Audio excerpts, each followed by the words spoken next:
संगत जी, आइए सत्संग की शुरुआत करते हैं और सत्संग के लिए इनवाइट करते हैं रूपमान आंटी को।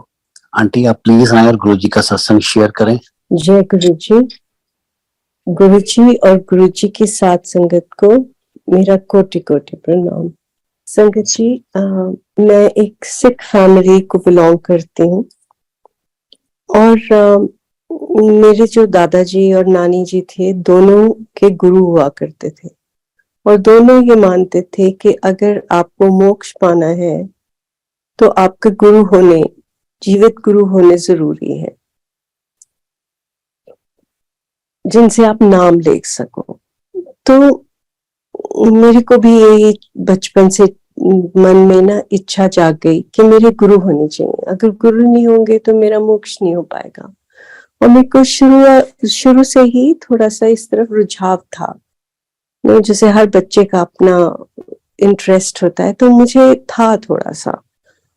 और ऐसे जब भी मैंने छुट्टियों में जाना अपने पेरेंट्स के पास से अपने नानी माँ के घर, तो वहां पे भी मुझे यही पाठ, बहुत पाठ करती थी गुरु ग्रंथ साहिब का, हर रोज गुरुद्वारे जाती थी, तो वो देखने को मिलता था। और जब मैं अपने दादके जाती थी और दादा दादी के पास, तो वहां भी मेरे दादाजी सुबह ही उठ के और बोलते थे चलो उठो, और गुरुद्वारे, जो घर में उन्होंने गुरुद्वारा बनाया हुआ था, कि उधर चलो और मैं आपको गुरबानी सुनाता हूँ। अब मेरे नानी जी जो थे वो बहुत पाठ पूजा बहुत करते थे, और मेरे दादाजी जो थे वो गुरु ग्रंथ साहिब को ऐसे मानते थे कि जैसे वो एक किताब है और उसमें से सीख के और हमें उसको फॉलो करना है। और मेरी नानी जी बहुत पाठ करते थे, पर उनका जो तरीका था थोड़ा सा अलग था। जैसे वो मतलब रेवरेंस के साथ बहुत उनको इज्जत दे के, और वे नाना दादाजी जाते थे, पढ़ते थे और बंद करके गुरु ग्रंथ साहिब को और आराम से नीचे उतर जाते थे। तो मैं जब छोटी थी तो मुझे ये दोनों चीजें बड़ी फर्क लगती थी, बट आस्ते आस्ते एडजस्टेड, मेरे को समझ आनी शुरू हुई जब मैं बड़ी हुई कि इनका अपना अपना तरीका है। बेसिकली हमें करना क्या है कि फॉलो करना है जो गुरु गानी बानी में लिखा हुआ है। तो ऐसे ही संगत जी, मैंने एक दिन अपने दादाजी को बोला कि आप मुझे नाम दिलवा दो, और वो बड़े खुश हुए, कहते ठीक है मैं आपको नाम दिलवा देता हूँ। राधा स्वामी थे, पर मेरी दादी जी ने उनको बहुत नाराज हुई उनसे, और वो बोलने लगी कि नहीं, इसकी कल को कहीं शादी हो जाएगी। I was about 17 years of age then, और फिर इसके इन लॉज अगर नहीं मानते होंगे तो इसके लिए आप दिक्कतें क्रिएट कर दोगे, मुश्किलें हो जाएंगी इसके लिए। तो मेरे मतलब नाम मिलते मिलते मुझे रह गया। मैं बड़ी ही अपसेट अपने दादी जी से कि उन्होंने ऐसे क्यों किया। मेरी शादी हो गई, शादी हुई, और मेरी शादी जिस घर में हुई तो वहां भी मेरे मदर इन लॉ बहुत पाठ करते थे। आर्मी फैमिली थी, और वो बिल्कुल उनका ये सोच थी कि गुरु ग्रंथ साहिब के अलावा कोई गुरु नहीं है, गुरु ही गुरु ग्रंथ साहिब है, और अगर हम जीवित गुरु को मानते हैं तो ये सब ढोंग है। तो वहां पे मेरे को ऐसे देखने को मिला। और आपको सबको पता है, जब नई नई शादी होती है, आदमी अपनी लग जाता है अपनी दुनिया में ही, उसका रुझाव हो जाता है। करते करते बच्चे हो गए, तो मेरे दिमाग में हमेशा से रहता था कि मैंने नाम लेना है, और मेरे को कुछ ना कुछ ऐसे लगता था कि समथिंग इज मिसिंग। हम इस दुनिया में आए क्यों हैं? कि हम बस खाते हैं पीते हैं, we have a life, but what is the purpose of this life? मतलब कुछ जैसे खालीपन सा मेरे अंदर हमेशा से रहता था। फिर एक टाइम आया कि मेरे फादर इन लॉ जो थे उनकी डेथ हो गई, और मुझे आके और अपनी मदर इन लॉ के साथ मेरठ रहना पड़ा, बिकॉज मेरे हस्बैंड जो थे वो अकेले बेटे थे। तो ये हमारी जिम्मेवारी बन गई उनके पास रहना, तो मैं आके उनके पास रही। अब वहां पे मुझे बिल्कुल कोई काम नहीं होता था, और घर में सब मतलब ऑलरेडी अरेंज था, सर्वेंट्स वगैरह सब कुछ थे, कुछ मेरा मतलब कोई मेरे ऊपर कोई बोझ नहीं था किसी तरीके का। और मैं हर रोज बड़ी बोर्ड, और मैं यही सोचा करूं कि क्या जिंदगी है, कोई मायने ही नहीं है जिंदगी के, बस यही दिमाग में मेरे चलते रहता था। तो ऐसे ही एक बार मेरे दादाजी मेरे पास मेरठ आए, और हम बाहर गार्डन में बैठे हुए थे, और मुझे कहते हैं कि बेटा मैंने ना तेरे भाइयों के नाम जमीन लगवा दी है, और मैंने तेरे नाम पे तो कुछ भी नहीं लगवाया, तू बता मुझे क्या, तेरे को क्या मुझसे चाहिए। तो मैंने उनकी तरफ देखा, और मैंने उनको बोला कि बापू जी आप कहते हो ना कि सबसे बड़ा धन गुरु होता है, तो आप प्रे करो कि मुझे गुरु मिल जाए। और उनकी आंखों में आंसू आ गए, और उन्होंने आंखें बंद की, और उन्होंने मेरे लिए प्रे किया। एक दिन 2 दिन रहे वो, और वो चले गए। उसके बाद मेरे पेरेंट्स उस टाइम पे चंडीगढ़ में होते थे। तो मैं कुछ दिनों बाद बच्चों की छुट्टी हुई और मैं चंडीगढ़ आ गई। जब मैं चंडीगढ़ आई तो मेरे मदर ने मुझे बोला कि बेटा यहाँ ना बिल्कुल हमारे घर के पास ही एक गुरु महाराज आए हुए हैं, would you like to meet them. उन्होंने बताया कि मेरी जो भाभी जी हैं उनके मासी जस्टिस गिल की वाइफ, उन्होंने मम्मी को इंट्रोड्यूस किया था गुरुजी के साथ। तो मैंने बोला हाँ जी mama I would love to go. तो शाम हुई, और हमारे घर से मेरे ख्याल है गुरुजी जहाँ रह रहे थे 100 मीटर 150 मीटर की दूरी पे गुरुजी रह रहे थे। तो हम गए, और जैसे ही संगत जी मैं गुरुजी के दर पे पहुंचती हूँ, गेट पे ही मुझे इतनी फ्रेग्रेंस आई कि मैं आपको बता नहीं सकती, कि मेरे को ऐसे लग रहा था कि मेरी सांस बंद हो रही है, इतनी फ्रेग्रेंस थी। और मैंने सोचा पता नहीं कितनी अगरबत्तियां लगाई हुई हैं, मतलब इतनी तो नहीं लगानी चाहिए कि यू कांट इवन ब्रीथ, इतनी फ्रेग्रेंस। और मुझे कुछ भी नहीं पता था गुरुजी के बारे में। और जैसे मैं अंदर गई तो मैंने देखा कि गुरुजी अपने सिंहासन पे बैठे हैं, और कुछ लोग इधर उधर उनके पास बैठे हैं। मेरे ख्याल है 30-40 लोग होंगे मुश्किल से। और जैसे ही मैं गुरुजी के पास गई तो मेरे मामा ने बोला कि गुरुजी मेरी बड़ी बेटी है। तो गुरुजी मेरे को आगे से बोलते हैं मेरठ तो आई है। मैं क्या हाँ जी गुरुजी। फिर उन्होंने मेरे साथ कुछ बातें करी, और मैं साइड में होके बैठ गई। थोड़ी देर के बाद संगत जी मैं वहां 2 घंटे बैठी रही हूँ, और 2 घंटे मेरे आंखों से आंसू बहने बंद नहीं हुए। मुझे नहीं पता मैं क्यों रो रही थी, मेरे अंदर कोई दुख नहीं था, पर मेरे आंसू बंद ही नहीं हो रहे थे। और मुझे ऐसे लग रहा था कि पता नहीं मैं कहाँ आ गई हूँ, और मेरे अंदर का सारा जो गुबार है वो सब बाहर निकल आया है। और मैं रोती जा रही हूँ, रोती जा रही हूँ। उल्टा मुझे इतनी शर्म आ रही थी कि लोग देख के मुझे क्या सोचेंगे, कि इसको क्या दुख तकलीफ है जो इतना रो रही है। तो मेरे आंसू मेरे काबू में ही नहीं थे। उसके बाद लंगर का टाइम हो गया, हमने लंगर किया और हम वापस आ गए। सुनील जी ये आपने बहुत बहुत लोगों से, in fact everyone must have told you this, कि गुरुजी के पास एक बार आप आ जाओ तो अंदर से इतनी ज्यादा तलब सी होती है कि उनके पास फिर से पहुंच जाओ, कैसे न कैसे पहुंच जाओ। तो नेक्स्ट मॉर्निंग हम उठे, और मेरे को ये था कि शाम कब होगी और हम कब शाम को गुरुजी के पास जाएंगे। तो शाम आई तो हम फिर गए, और जाके मैं गुरुजी के बिल्कुल सामने, मुझे याद है मैं बिल्कुल सामने गुरुजी के बैठ गई। तो उस टाइम पे संगत इतनी नहीं थी, सो यू नो आप कहीं भी बैठ सकते थे आराम से, कोई आपको नहीं बोलता था इधर बैठो या उधर बैठो, बिकॉज थोड़े से लोग होते थे। सो मैं बैठ के गुरुजी के सामने, और मेरे को याद है गुरुजी ने ब्लू चोला पहना हुआ था, क्रेप का ब्लू प्रिंटेड चोला पहना हुआ था, और मैं गुरुजी की तरफ देखने लग गई।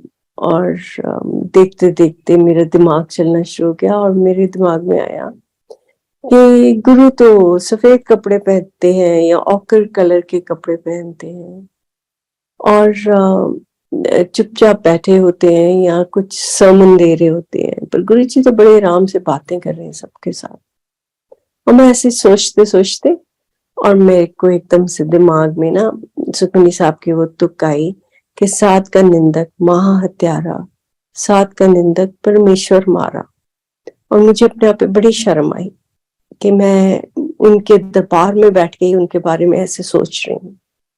और मैंने बोला कि मेरे को माफ कर दो, मुझे नहीं पता आप कौन हो। मैंने अपने दिल में बोला, मुझे बताओ आप कौन हो। संगत जी, ये मैं आपको बताना चाहती हूँ कि मेरे अंदर इतने डायलॉग चलते नहीं है।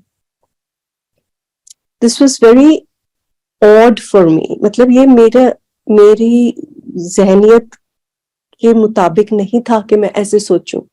ये भी गुरुजी ने मुझे मेरे अंदर डाला। और जैसे ही मैंने ये बोला कि आप बताओ मुझे आप कौन हो, तो मेरे सिर के अंदर इतनी जोर से आवाज आती है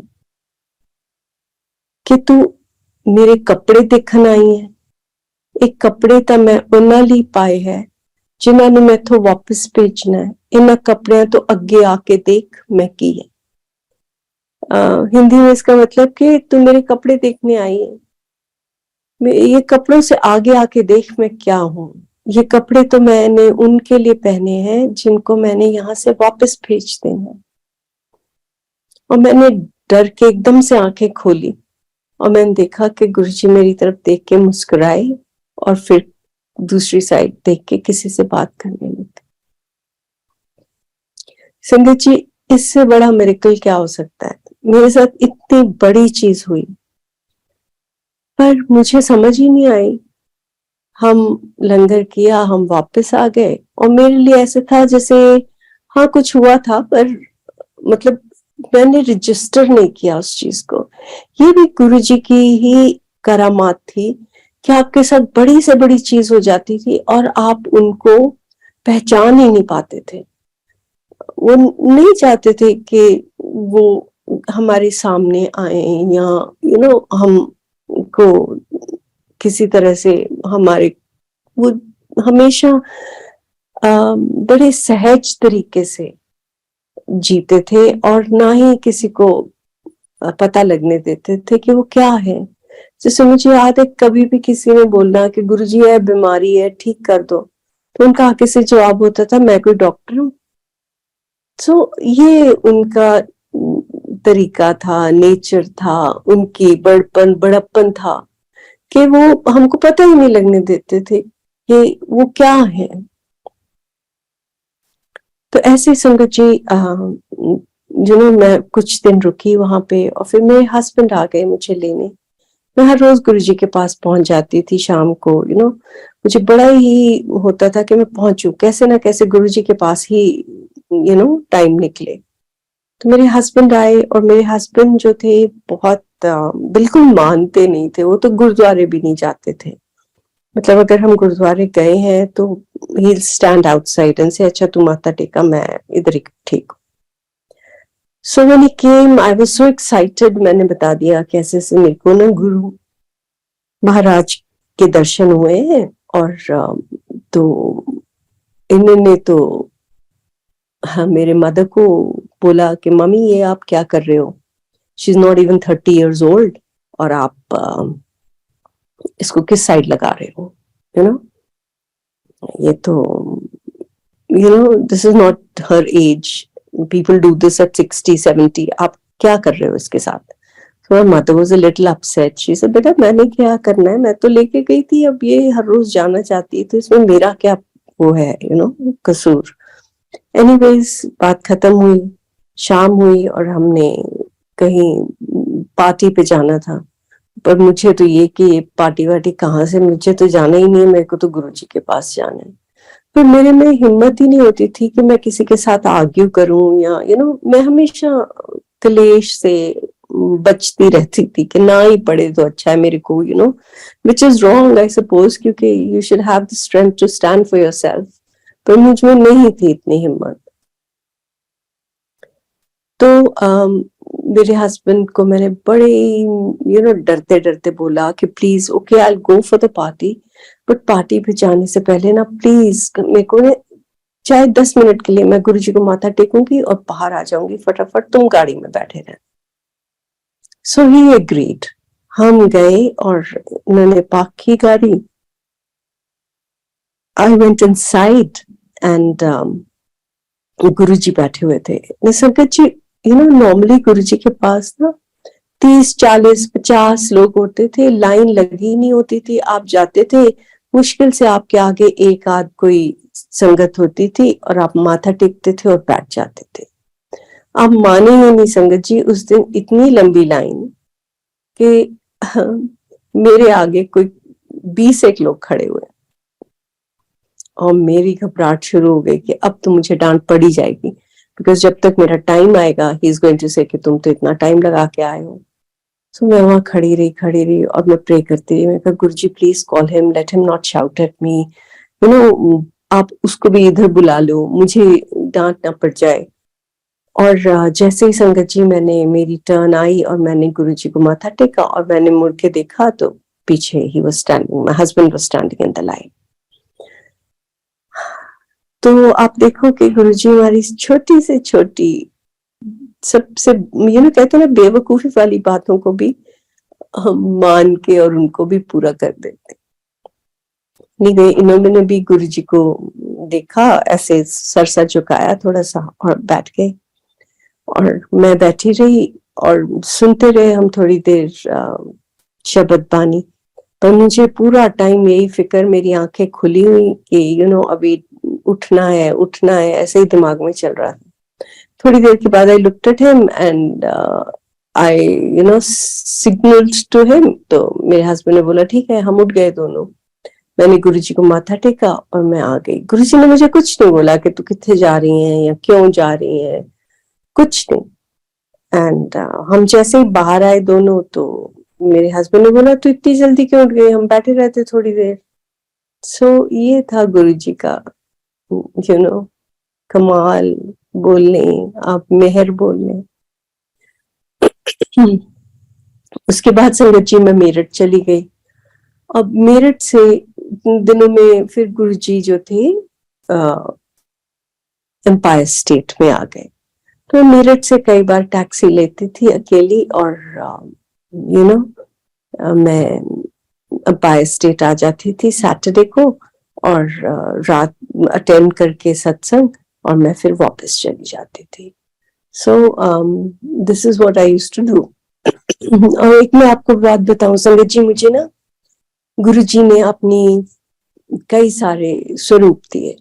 मैं जब जाऊं गुरुजी मुझे एक स्वरूप दे दें और एक ही टाइप के 2-2, 3-3 स्वरूप दे दें और मैं उन स्वरूप को लेके आऊं और डाल के एक फाइल में और मैं अपनी अलमारी में रखती जाऊं, डर के मारे कि अगर मैंने लगा लिया तो मेरे मदर इन लॉ क्या बोलेंगे।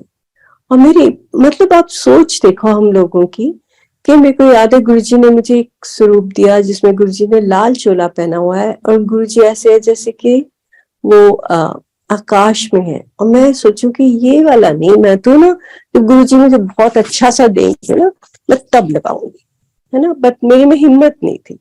और फिर गुरुजी ने मुझे अपने काले चोले में चेक का शॉल आपने देखा होगा, वो वाले 2-3 पकड़ा दिए, मैं लाके वो भी अंदर रखती है।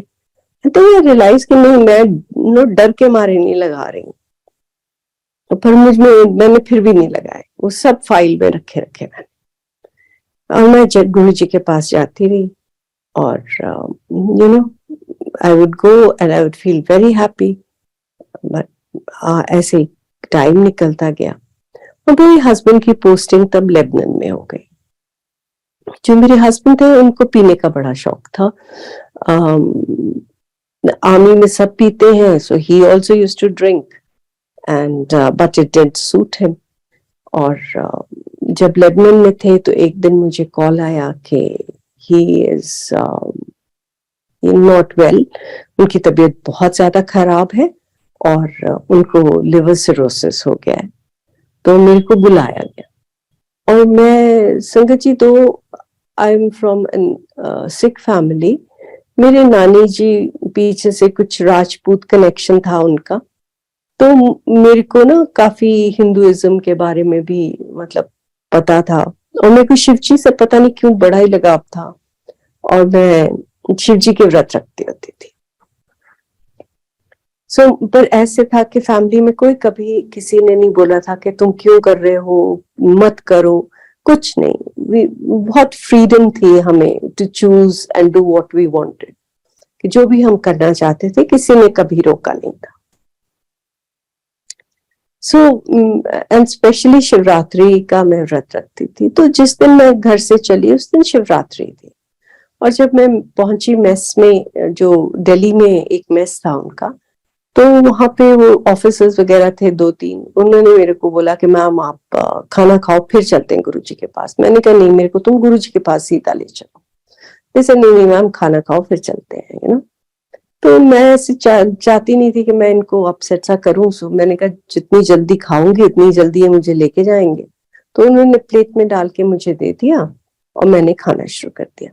जैसे मैंने पहला गिराई ली तो आई रियलाइज कि उन्होंने तो मेरे को मीट दे दिया चावल में डाल के, और मैंने तो एकदम से प्लेट नीचे रख दी। मैंने कहा ये मेरा व्रत तुम लोगों ने ना आज बर्बाद कर दिया, मुझे नहीं खाना, तो मुझे गुरुजी के पास ले चलो।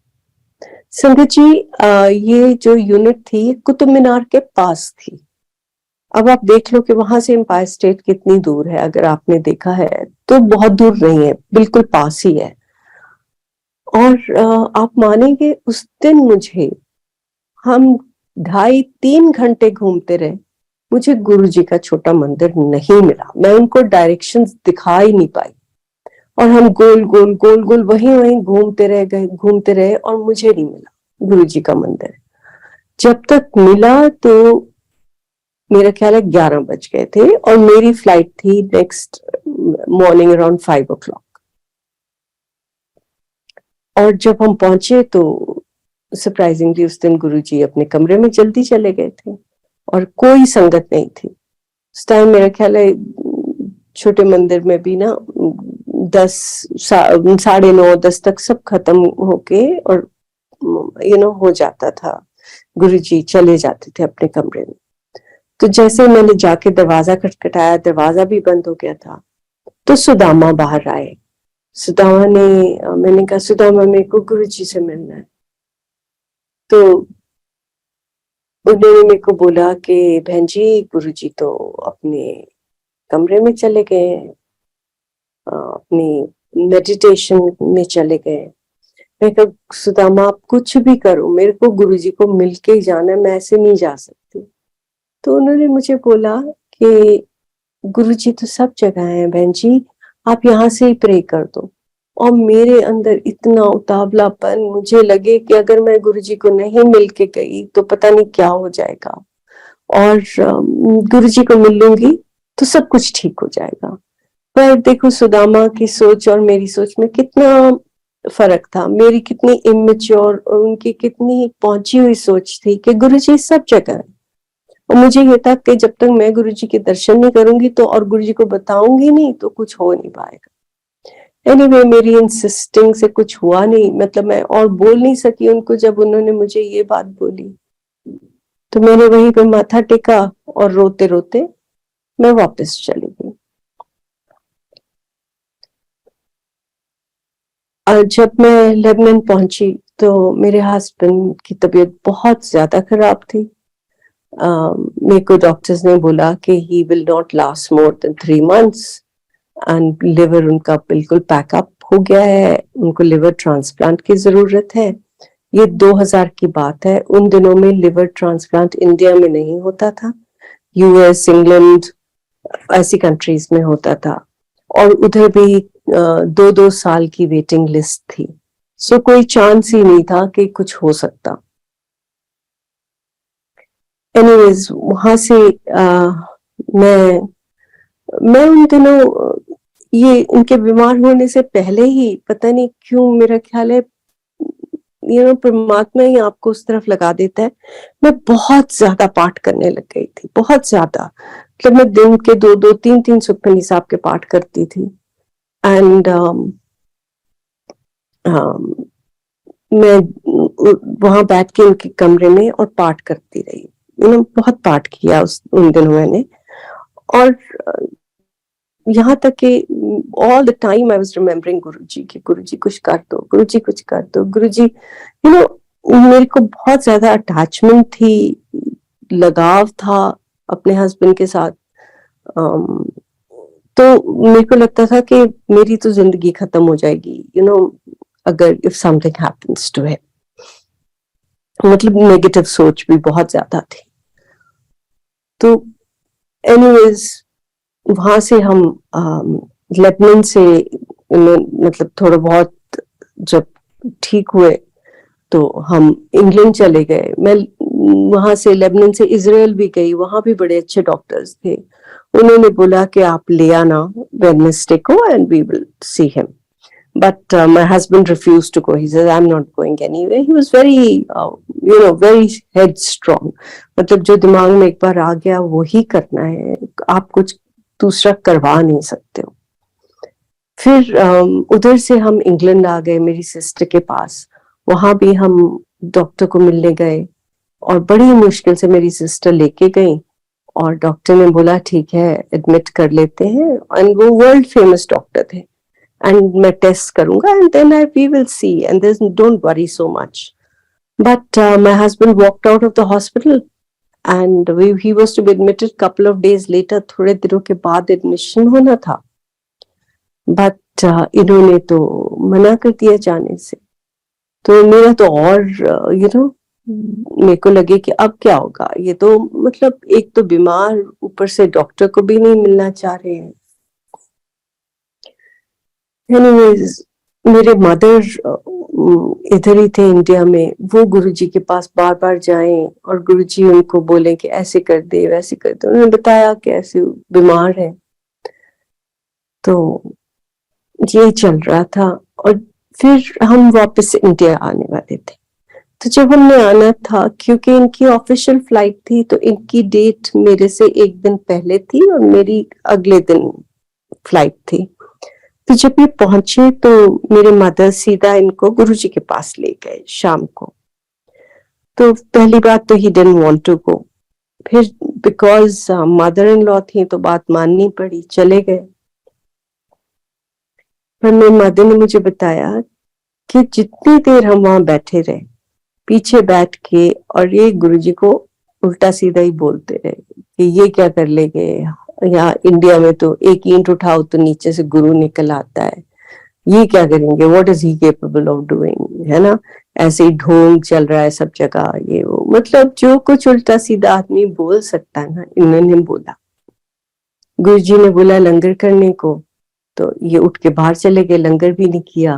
मेरे मदर फिर पकड़ के लाए और थोड़ा सा लंगर किया। And he said I am so tired mummy and you are troubling me. मेरी तबीयत ठीक नहीं है और आप मेरे को यहाँ पकड़ के ले आए हो। मतलब ऐसे चलता रहा। बेसिकली मैं आपको बता रही हूँ कि उनका एटीट्यूड क्या था।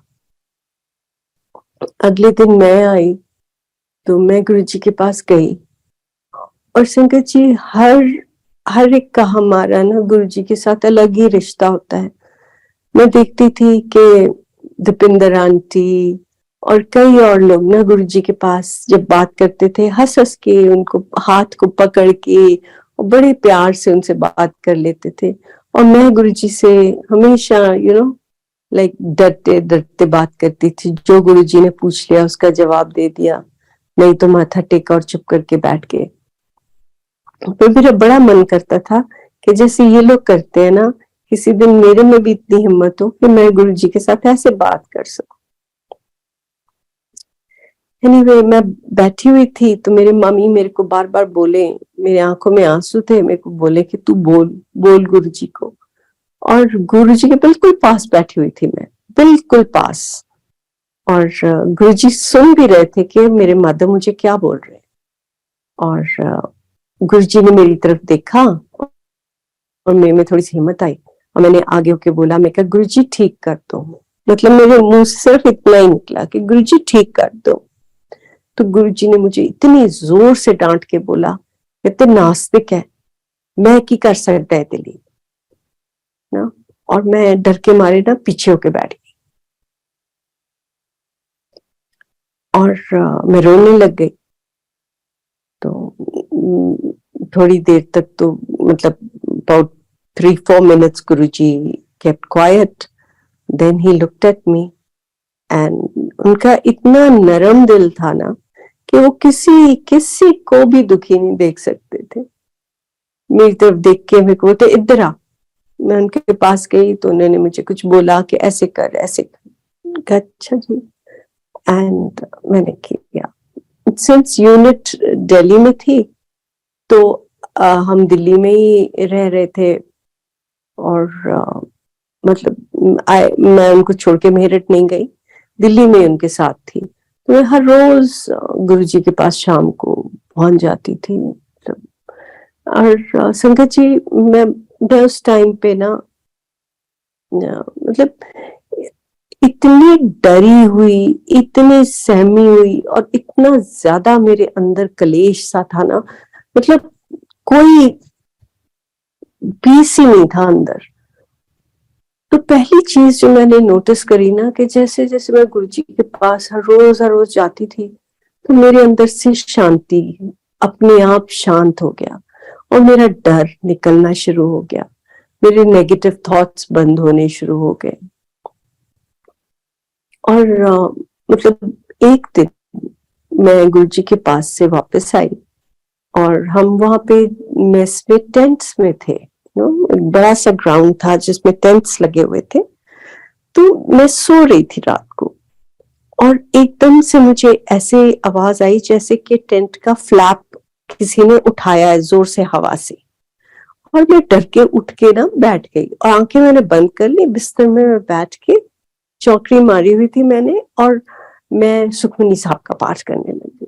आई टोल्ड यू कि मैं बहुत पाठ करती थी, वो अंदर से पाठ अपने आप ही चलना शुरू हो जाता था। और संगत जी जैसे कि एक मेरे बिल्कुल आईब्रोज के सेंटर में एक जैसे पुराने कैमरास अगर आपने देखे उनमें एक अपर्चर सा एक खुलता था ना, जैसे खिड़की से खुलती थी, ऐसे मेरे यहाँ पे खुला अंदर और मैंने देखा कि वहां गुरुजी बैठे हुए हैं लाल कपड़ों में और मैं कहते उठ जा उन सुती पई है, मैं उन्हें ठीक करना आया है। और संगत जी मैं पाठ करती रही और मेरे को गुरुजी वहां दिखते रहे और मुझे पूरे रूम में ऐसे स्मेल्स आनी शुरू हो गई कि जैसे कोई ऑपरेशन थिएटर से आती हैं। थोड़ी देर तक वहां मुझे ऐसे ही दिखता रहा और फिर वो अपर्चर सा बंद हुआ और वो एक हवा सी बाहर निकल गई टेंट से और मैं पाठ करते करते सो गई। अब मुझे ये कोई हैरानी नहीं हुई इस चीज की कि मेरे साथ क्या हुआ। मुझे थोड़ा सा डर लगा जरूर पहले जब मैं उठी, पर मुझे कोई हैरानी नहीं हुई कि मेरे साथ कुछ मतलब ये क्या हुआ या ये मेरे साथ मिरेकल हो गया और कुछ नहीं, मुझे होश ही नहीं है कि ये क्या हुआ मेरे साथ। सुबह में उठती हूँ तो नॉर्मल तरीके से मुझे कुछ याद सा नहीं है। फिर मुझे याद आया कि मैंने तो रात को गुरुजी को देखा था अपने ऐसे। पर फिर मेरे को लगे कि अच्छा, मतलब I took it in my stride, it was not like I realised कि मेरे साथ इतना बड़ा कुछ हो गया। शाम को मैं गुरुजी के पास गई हूँ और गुरुजी मेरे को देख के और कहते हैं कि फिर करता ना ठीक। संगत जी दैट्स व्हेन आई रियलाइज्ड कि ओह माय गॉड, ये तो गुरुजी सच में आके और उनको ठीक करके गए। संगत जी एट द सेम टाइम मैंने गुरुजी के नेल्स की तरफ देखा और गुरुजी के नेल्स ब्लू थे। उस वक्त मुझे ये रियलाइजेशन हुई कि मैंने अपने स्वार्थ के कारण अपने गुरु को कितना बड़ा दुख दिया है। और मैंने मन में सोचा कि मैं गुरुजी आपसे कभी कुछ नहीं मांगूंगी। नॉट दैट मतलब ये नहीं है कि मैंने नहीं मांगा, मांग तो हम हमारे अंदर इतनी भरी हुई है कि जब हमको दुख होता है तो हमारे मुंह से अपने आप ही निकल जाती है, ना चाहते हुए भी निकल जाती है। तो मेरी कोशिश हमेशा से यही रही कि मैं ना ही मांगू गुरु जी से, क्योंकि मुझे ये रियलाइज हो गया कि गुरु जी हमारे दुख अपने ऊपर लेते हैं। संगत जी, मेरे हस्बैंड के जो टेस्ट थे, ये लिवर के टेस्ट होते हैं, वो बहुत ज्यादा मतलब अटपटे थे, इतने गलत कि आप सोच भी नहीं सकते कि कई बार मतलब अगर डॉक्टर देखते भी थे तो उनको लगता था कि how is this man surviving, इतने बुरे हाल थे। पर वो आस्ते आस्ते सब ठीक होने शुरू हो गए and he started to become better. और जैसे ही थोड़ा ठीक होने शुरू हुए तो उन्होंने फिर पीना शुरू कर दिया।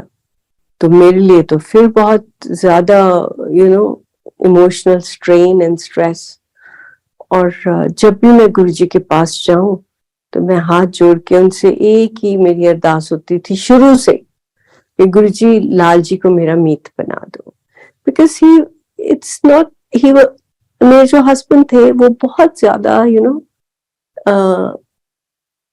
Was a very good human being, बहुत अच्छे ह्यूमन बीइंग थे, पर वो अपने मतलब आर्मी के उसमें खुश, दैट मैचो इमेज जो थी वो था कि अपने मस्त दुनिया में। तो मुझे लगता था कि ही is not a family man, he is not bothered about the family के बारे में कोई परवाह ही नहीं। एनीवे, मैं हमेशा ये बोलती थी कि गुरुजी लाल जी को मेरा मीत बना दो अपने मन के अंदर। और संगत जी, ये मेरा और गुरु जी का डायलॉग स्टैंडर्ड डायलॉग था। मैं मन में बोलूंगी गुरु जी लाल जी को मेरा मीत बना दो, और गुरु जी अपना मुंह खोल के मुझे बोलेंगे मान मित में। और मैं हमेशा यही गुरु जी से सुन के आती थी। और दूसरा, फिर गुरु जी ने मुझे पूछना की हाल है मानदा, एंड आई वुड से ठीक है Guru ji, and he would say पी रहा है, एंड आई वुड से हाँ जी गुरु जी, एंड ही वुड से पीन दे। मतलब मैं कई बार मेरा दिल करता था कि बोलूं गुरु जी कैसे पीने दूं, आप बंद करा दो, बट मैंने कभी नहीं बोला, क्योंकि मुझे लगता था कि नहीं, अब मैं कुछ इससे ऊपर मैं नहीं बोल सकती। बस ऐसे ही टाइम निकलता गया संगत जी। और मैं आपको ये बताऊं कि गुरु जी जो थे बड़े गुरु हैं, आपको बोलेंगे ये करो वो करो ये पाठ करो। गुरुजी ने कभी किसी को कुछ नहीं बोला था। हाँ, किसी को थोड़ा बहुत अगर कोई पूछता था तो बोल देते थे, पर वो आपको अपने आप, उनकी ऐसी एनर्जी थी, उनका ऐसा, क्योंकि वो भगवान थे तो उनकी प्रेजेंस में तो आप अपने आप ही बदल जाते थे। जैसे अगर आप बारिश में खड़े हो तो आप भीगोगे ही भीगोगे। तो गुरुजी तो एक वैसी बारिश थे जो आपको भिगो देते थे और आपको धो देते थे, बिल्कुल साफ कर देते थे। आपके डर, आपकी शंकाएं, आपकी बुराइयां सब आस्ते आस्ते अपने आप आपकी ईगो खत्म होना शुरू हो जाती थी। संगत जी, मेरे हस्बैंड वर्बली नहीं मानते थे कि मैं, अगर हमने बोला तो कहना नहीं, मैं नहीं मानता, बट असल में मानने लग गए थे। तो ऐसे एक बार हम दोनों आए गुरुजी के पास, और गुरुजी ने, मेरे को याद है कि गुरुजी ना साइड बोर्ड पे, जो छोटे मंदिर में साइड बोर्ड पड़ा था किचन की वॉल के साथ, इनटू द डाइनिंग हॉल, उस पे बैठे हुए थे। और जैसे ही मेरे हस्बैंड ने माथा टेका, गुरुजी ने हाथ अपना हवा में किया और प्रसाद, गरम सचखंड का प्रसाद लाके उनके हाथ में रख दिया और उन्होंने मुंह में डाल दिया। सो ये तो गुरुजी के लिए बहुत छोटी चीजें थी। ऐसे ही संगत जी, मैं आपको बताना चाहूंगी 3-4 इंसिडेंट्स जो मेरे साथ हुए, मेरी प्रेजेंस में हुए। इंसिडेंट्स तो बहुत हैं, पर ये मेरे ऊपर मतलब they left a mark on me. एक बार ऐसे एक लेडी आई और वो 60-65 इयर्स ओल्ड होंगी, और आई रिमेम्बर कि वो पहली बार शायद गुरुजी के पास आई थी। और उनके हाथ में एक पैकेट था। तो सब संगत तब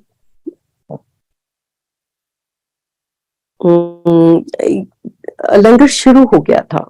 लंगर खा के कुछ लोग बाहर हाथ धो रहे थे, कुछ खा रहे थे। तो गुरुजी के पास बैठी and I was sitting there only. तो उन्होंने आके और गुरुजी के आगे होके कुछ बोला, तो गुरुजी भी आगे होके सुनने लग गए। और एकदम से मैंने देखा कि गुरुजी को बड़ा गुस्सा आया और गुरुजी ने जोर से उस पैकेट को पांव मारा और बोलते कि तू मैंने पैसे देना आई है। और जैसे ही गुरुजी ने ये बोला, जितने स्वरूप लगे थे गुरुजी के, उन सब में से अमृत की वर्षा होनी शुरू हो गई। और सबके ऊपर ऐसे अमृत गिरना शुरू हो गया जैसे शादियों में ऊपर से आपके वो बौछार सी नहीं करते हैं, वो कुछ गुलाब जल से की, ऐसे इतनी ज्यादा छींटे सब पे पड़े और पता नहीं वो कहाँ से आ रहे थे। And you know we realised कि ये क्या हो रहा है। तो सब जगह से अमृत गिरना शुरू हो गया।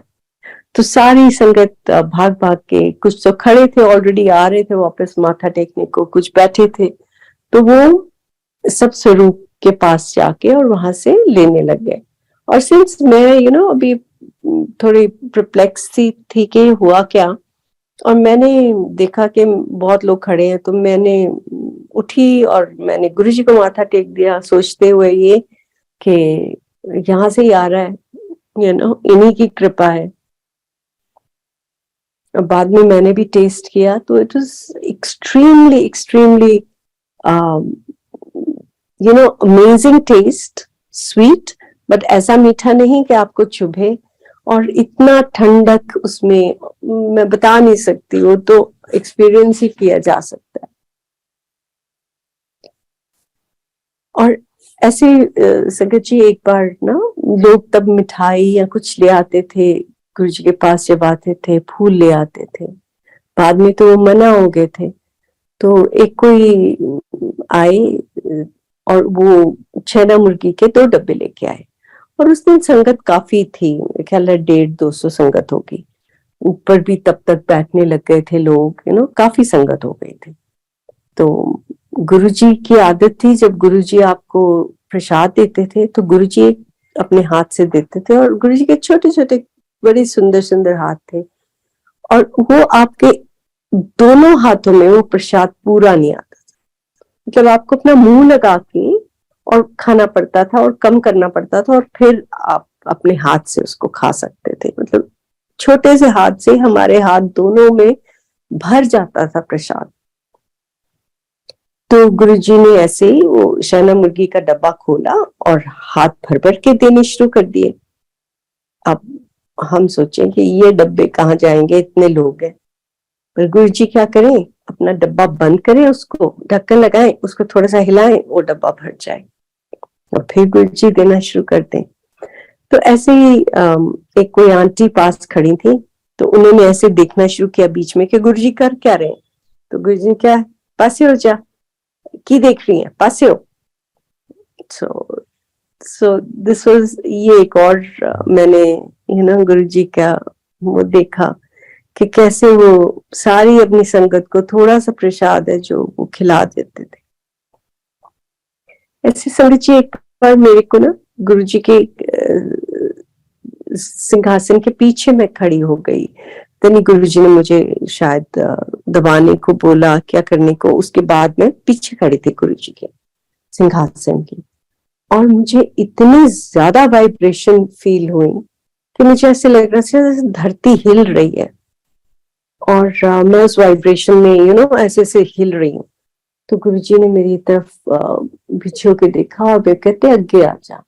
उनको पता था कि मैं उनकी वाइब्रेशन लेने के काबिल नहीं हूँ, मैं इतनी, मतलब मुझ में कुछ डेयर नहीं कर पाती मैं उनकी the strength of his vibrations. उन्होंने मुझे बोला कि तू आगे आ जा। दैट वाज अनदर थिंग जो मेरे को बहुत मेरे ऊपर असर किया उस चीज ने, कि गुरुजी की देखो कितनी वाइब्रेशंस है, कितनी स्ट्रॉन्ग वाइब्रेशंस है। ऐसे संगत जी मैं ना आई वाज वर्किंग, तब तक हम अम्बाला आ गए थे, तो मैं अंबाला से गुरुजी के पास ऐसे ही सैटरडे को आ जाती थी, मतलब हर सैटरडे तो नहीं पर डेफिनेटली महीने में 2 बार जरूर आ जाती थी। तो जब मैं अंबाला में थी तो मेरे जितने कोलीग्स थे उनको मैंने गुरुजी के बारे में बताना शुरू कर दिया, और ऐसे ही हम लोग एक बार ही जब अपने वर्क प्लेस में थे, मुझे वहां पे भी गुरुजी की इतनी फ्रेग्रेंस आई और मैंने उनको बताया, देखो आपको फ्रेग्रेंस आ रही है, ये गुरुजी की फ्रेग्रेंस है। देखो उनको भी गुरुजी की फ्रेग्रेंस आई। उसके बाद उनमें भी बड़ी इच्छा जागी कि हमको भी गुरुजी को मिलना है। So they said ma'am please take us to your guru. तो हमने डिसाइड किया और ऐसे ही 2-3 हम वैन्स लेके and we came to Guruji, you know. And जब हम पहुंचे तो एक लड़की ऐसी थी उनमें से जो बड़ी दुखी थी, मतलब उसके हस्बैंड के साथ बहुत ज्यादा इन लॉज एंड हस्बैंड्स का प्रॉब्लम चल रही थी। और मैं उसको बार बार बोलती थी, तो why are you stuck here, आप जाओ अपने पेरेंट्स के पास, हर रोज पुलिस की ये कहीं कुछ हो रहा था घर में जो बिल्कुल भी मतलब होना नहीं चाहिए, बट वो उससे निकल ही नहीं पा रही थी। तो मैंने उसको बोला, मैंने कहा कि आप ना गुरुजी को अपनी प्रॉब्लम बताना और जरूर गुरुजी मेहर करेंगे आप पे। और वो साईं बाबा की बहुत भक्त थी। तो जब हम पहुंचे वहां पे और मैंने माथा टेका तो गुरुजी मेरे को बोलते हैं, फिर आज ट्रक भर के ले आई। और मैं नॉर्मल जैसे हाँ जी गुरुजी, और मैं बैठ गई। और इस लड़की ने माथा टेका और गुरुजी इसको आगे से बोलते हैं, मांग की मांगती है। और संगत जी इसका मुंह ही नहीं खुला, ये गुरुजी के बिल्कुल पास बैठ गई और चुप करके इसने आंखें बंद कर ली। दूसरे सब से गुरुजी ने मतलब बात करी, उन्होंने जो बोला गुरुजी ने सुना, मतलब हर एक की ऑब्वियसली मांगे थी, इच्छाएं थी जो भी, पर इस लड़की ने कुछ नहीं बोला। और मुझे इतना लग रहा था कि ये क्यों नहीं बोल रही है। पर जब हम लंगर करके बाहर आए तो मैंने इसको बोला, मैंने कहा आपने क्यों नहीं बोला गुरुजी से कुछ। तो मेरे को बोलती, मैम मुझे गुरुजी दिखे ही नहीं, मुझे तो वहां साईं बाबा बैठे दिख रहे थे। सो गुरुजी आपको उस रूप में दर्शन देते थे जिसमें आपका बिलीफ था। तो उनका बड़प्पन देखो आपको कि वो उसी रूप में आपके सामने आ जाते थे। सो एक बार ऐसे ही संगत जी मेरे माता ना गुरुजी को, उनको पता था कि गुरुजी को साग और मक्की की रोटी बहुत पसंद है। तो वो मेरे को बोलते होते थे हमेशा कि तेरी मेड बड़ी अच्छे मक्की की रोटियां बनाती, बेटा तू मक्की की रोटियां बनवा और मैं चंडीगढ़ से साग बनवा के लाती हूँ and then we'll take it to Guruji. तो हम ऐसे एक बार ही साग और मक्की की रोटी गुरुजी के पास लेके आए। और संगत जी ये पहले की बात है जब संगत इतनी ज्यादा नहीं होती थी। तो मम्मी ने एक 80 रोटियां बनवा ली और साग 2.5-3 किलो साग होगा। और हम लेके पहुंचे और उस दिन तो बस बहुत ही ज्यादा संगत, पूछो ही ना। तो अब मम्मी को शर्म सी आई कि अब मैं क्या करूं, तो गुरुजी बोलते हैं कि भाई पंजाब तो साग आया है, ते मक्की दी रोटियां है, खिलाओ सबने। और मेरी माता को ये लगे कि अब तो बहुत गलत हो गया, मैं इतना कम लेके आई हूँ, ये तो पूरा ही नहीं पड़ना किसी को।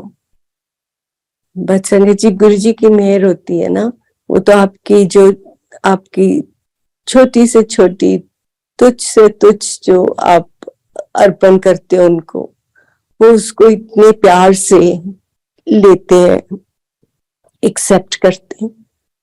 संगत जी आप माने ही नहीं, सबको 2-2 रोटियां और जिसको और चाहिए थी उसको और भी दी गई और वो खत्म ही नहीं हुई और साग भी पूरा आ गया। और ये थे गुरुजी कि वो आपकी छोटी से छोटी इच्छा को अपने सर माथे पे रखते थे। आपका थोड़ा सा भी प्यार जो है उसको इतनी ज्यादा उसको अपना एक्सेप्टेंस देते थे और उसको खुशी से लेते थे। ऐसी संगत जी बस बहुत सारी गुरु जी की मेहरें हुई, बहुत बहुत मेहरें हुई। चूंकि आदमी बोल क्या क्या बताए, कुछ हम लोगों को दिखती है और कुछ हमें दिखती नहीं है। वो हमारे इतने दुख अपने ऊपर ले लेते हैं बिना बताए और हमें पता भी नहीं चलता। तो मैं जब गुरु जी का पता चला कि गुरु जी ने अपना चोला छोड़ दिया है, संगत जी पता नहीं मुझे क्या हुआ कि मुझे बिल्कुल ही रोना नहीं आया। मुझे ऐसे लगता था कि नहीं, गुरु जी तो कहीं नहीं गए, गुरु जी तो यही है। और मुझे याद है कि हम वहां सामने गुरु जी के बैठे हैं और गुरु जी का वहां पे ये देह पड़ी हुई है और मेरे को रोना ही नहीं आ रहा है। इतनी संगत रो रही है, कई कुछ हो रहा है वहां पे, and I am just looking at him and thinking that he is there, he is not gone anywhere and how can he go. पर हमेशा मन में यही बात आती थी कि वी आर सो लकी कि हमारे इतने यंग गुरु हैं कि चलो हमारी जिंदगी तो निकल ही जाएगी। बट कुछ पता नहीं होता ना, देखो गुरुजी कितनी जल्दी हमें छोड़ के और चले गए। तो संगत जी फिर जैसे जैसे टाइम निकलता जाता है, कई बार हम ह्यूमन बीइंग्स हैं, हमें शंका होनी शुरू हो जाती कि गुरुजी हैं भी कि नहीं हमारे आसपास। तो ऐसे ही मुझे याद है कि एक बार मैं गुरु पूर्णिमा की बात है और मेरे ख्याल ये 2018 की गुरु पूर्णिमा थी और मैं और मेरी बेटी हम गए बड़े मंदिर। जब हम बड़े मंदिर पहुंचते हैं तो इतनी ज्यादा भीड़, आपको पता ही कितनी भीड़ होती है फंक्शंस पे। और हमारे को गंदी आदत थी कि गुरुजी के पास जाओ, सीधा गुरुजी को मत्था टेको और बैठ जाओ। तो इतनी भीड़ ना, हम को ऐसे लगता था कि ये कहाँ, अब कैसे बेयर करें इसको, कैसे इतने देर बैठे रहे, गंदी आदतें पड़ी हुई। तो काफी देर वेट करना पड़ा, कभी एक पंडाल में फिर दूसरे में, फिर वहां से निकल के आगे आए, माथा टेका और जैसे ही अंदर आए तो ऑब्वियसली वो जो सेवक थे उन्होंने बोला शुरू कर दिया, जल्दी करो आंटी, जल्दी करो आंटी, कोई खड़ा ही ना होने दे, मतलब there is a line which is passing by और आप माथा भी नहीं टेक पा रहे हो। तो मेरी तो आंखों में आंसू आ गए और मैंने कहा गुरुजी हुण मैं ਤੁਹਾਡੇ ਕੋਲ नहीं आ सकती, मैंने तो इत्थे ਤੁਹਾਡੇ ਕੋल कोई खड़ा भी नहीं होने देता, ऐसे क्या आपके पास मुझे कोई खड़ा भी नहीं होने दे रहा है, मैं आपके पास क्या हूं, आप ही अब मेरे पास आया करो, मैं नहीं आ सकती यहाँ। संगत जी मैं बाहर निकलती हूँ और वहां पे एक सेवक अंकल मेरे को बोलते हैं, आंटी आपने अंदर बैठना है? एंड आई सेड हाँ जी। And he took me back inside और बिल्कुल वो जो कॉर्डन किया होता है ना, वो उन्होंने वो रोप सी खोली और जहां वो शिव जी की मूर्ति है मुझे वहां बिठा दिया। और मैं वहां बैठ के और गुरुजी से थोड़ी देर मैंने बातें करी और फिर मैंने कहा गुरुजी आई एम वेरी सॉरी, देखो मैं कितनी नालायक हूँ कि मैं आपसे इतनी छोटी छोटी बातें मांग लेती हूँ, but thank you very much कि आपने मेरे को ये बता दिया कि आप मेरी अभी भी बात मेरी सुनते और मेरे आसपास ही हो। ऐसे ही संगत जी एक बारी ना मैंने कोई कार लेनी थी and we were going on a holiday. तो वो पैसे हमने ना एक एजेंसी को दे दिए कि वो हमारे लिए सारे पेपर वर्क करके और गाड़ी लेके रखेंगे। और मतलब हमने जुलाई में वापस आना था, जुलाई अगस्त में, और हम जून में गए थे। तो इन्होंने सारे पैसे ले लिए और जब हम अगस्त में वापस आए तो हम बोले कि गाड़ी थे तो ये तो कुछ मतलब अता पता ही नहीं है, आज कल करते इन्होंने 4-5 महीने निकाल दिए। And then finally we realised कि ये तो फ्रॉड है और हमारा पैसा इन्होंने मतलब ले लिया है, but they are not going to do anything. तो then I went to Delhi and ये दिल्ली की एजेंसी थी, फिर मैंने जाके और वहाँ हाईएस्ट जो पुलिस ऑफिशियल्स हैं, कोई कांटेक्ट था हमारा, कोई रिलेटिव्स, मतलब उनके बहुत अच्छे क्लोजेस्ट फ्रेंड्स थे, he was also a police officer, तो वो उनके थ्रू उनसे मिले और बात की और उनके फिर ये प्रोसेस शुरू हुआ। बट समहाउ जब वो नीचे एसएचओ के लेवल तक पहुंचता था, वहीं पे काम खत्म हो जाता था और वो रिपोर्ट कर देते थे कि हाँ जी कर रहे हैं, बस ऐसे ही काम चलता गया। और मैं जब बोलूं कि एफआईआर फाइल करिए, तो वो बोल दे कि नहीं नहीं मैम, एफआईआर करने की जरूरत नहीं है, आपने एप्लीकेशन दी है। तो मुझे समझ आ गई कि ये कुछ सही सा नहीं चल रहा है, there is something weird going on here. तो मैंने एफआईआर फाइल कर दी और फाइनली डिसाइड कर लिया कि इट्स ओके, क्योंकि जो आई एम सॉरी टू से लग रहा था कि जैसे पुलिस की उनको सपोर्ट है उस एजेंसी को। तो उसके बाद मैं भूल गई, मैंने कहा चलो ठीक है, जो मंजूर होएगा परमात्मा को, पैसा ही है, ठीक है कोई बात नहीं, अब क्या कर सकते हैं, गलती हो गई हो गई। तो बच्चे मुझे बहुत तंग करने लग गए, तंग मतलब छेड़ने लग गए कि mummy you are really foolish, मतलब आप बिना सोचे काम कर लेते हो, you should think before you do it. But ऐसे छेड़ना, जब देखना तब छेड़ने लग जाना। तो ऐसे मेरे सन इन लॉ आए और उन्होंने मुझे बोला, अच्छा मामा पैसे मिल गए आपके? ही न्यू के नहीं मिले, बट वो जान के।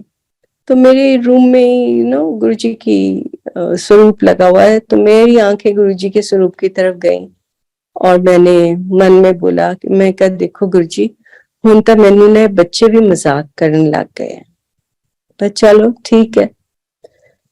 असल में जी अगले दिन ही मुझे कॉल आता है पुलिस स्टेशन से कि मैम मंडे को आप आ जाएं और आपके पैसे आप कोर्ट से आके ले जाएं। अब मैंने कुछ भी नहीं किया और ये प्रॉब्लम सॉल्व हो गई। किसी और ने उनके ऊपर केस किया, उनको पुलिस ने पकड़ के, एंड द जज said that he should be put behind bars, और उनको बेल के लिए उनको हमारे को पैसे देने थे, अगर वो हमें पैसे नहीं देते तो उनको बेल नहीं मिलते। तो इस तरीके से मेरी गुरुजी ने 1 मिनट में बात सुनी, जो कि मैंने एक्चुअली गुरुजी को बोली भी नहीं, बस इतना ही बोला कि गुरुजी मेरी बड़ी हो ना, मतलब मजाक उड़ाया जा रहा है मेरा, तो तुसी देखो मेरे नाल की हो रहा है। मैंने ये नहीं बोला कि मेरे को मतलब पैसे मिल जाए, पर देखो गुरुजी की मेहर और गुरुजी का बड़प्पन। सो संगत जी, गुरुजी हमारे अंग संग हैं, हमेशा हमारे साथ हैं, हमें नहीं पता लगता।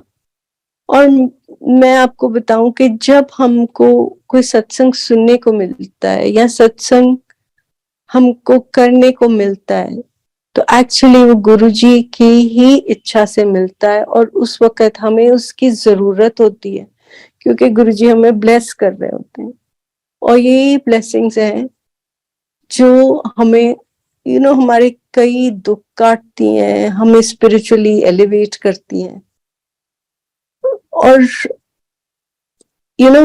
हमें कुछ करने की जरूरत नहीं पड़ती, बस गुरुजी एक ही बात बोलते थे कि be happy and be good, मतलब अच्छा बनो, किसी को दुख ना दो, किसी की चुगली ना करो, किसी की बुराई ना करो, कोई गलत कर्म ना करो, और खुश रहो। हमेशा बोलते होते थे जा फिर खुश रह, कल्याण कीता, ऐसे। और मेरे मन में कई बार आता था ऐश कर, he was say this to me very often, ऐश कर। और मेरे को लगता था मैं क्या ऐश करूं यार, I have a husband who is drinking, and मतलब मैं इतना, I love him so much and he is ruining his life, मेरी ऐश यहाँ कहाँ है? बट उनका कहने का मतलब बाद में समझ आता है कि ये दुनिया है, इधर बहुत कुछ होगा, बहुत अप्स एंड डाउन्स होंगे, पर तुम ऐश करो, तुम खुश रहो, तुम अपने आप को अपबीट रखो, अपने आप को नीचे मत होने दो, पॉजिटिव रहो। ये मेरे को तो ये समझ आया कि गुरुजी हमेशा ये कहते थे कि बी ऑप्टिमिस्टिक, बिकॉज अगर हम ऑप्टिमिस्टिक होंगे तो हमारे साथ अच्छा होगा, अगर हम रोते रहेंगे, नेगेटिव होंगे, तो हमारे साथ वैसा ही होगा। तो संगत जी, आप गुरु जी से जुड़े हुए हैं, गुरु जी की आप पे बहुत बहुत मेहरें हैं, कुछ दिखती हैं कुछ नहीं दिखती, बट एक बात याद रखें, गुरु जी आपके अंग संग हैं, 24 घंटे आपके अंग संग हैं। एक बार आप गुरु जी के साथ जुड़ गए हो तो आपकी बाजू गुरु जी ने पकड़ ली है। अब जल्दी आहिस्ता जैसे भी गुरु जी हमें पार लगाएंगे ही लगाएंगे। जय गुरु जी। थैंक यू संगत जी कि आपने मुझे ये मौका दिया। थैंक यू विक्रम जी, आपने मुझे इस प्लेटफॉर्म पर बुलाया और मेरे को और संगत को गुरु जी की ब्लेसिंग्स का लेने के काबिल बनाया। Thank you very very much. बहुत बहुत मेहरबानी। शुक्राना मालिक तेरा, सब पे मेहर रखे। Thank you. जय गुरु जी।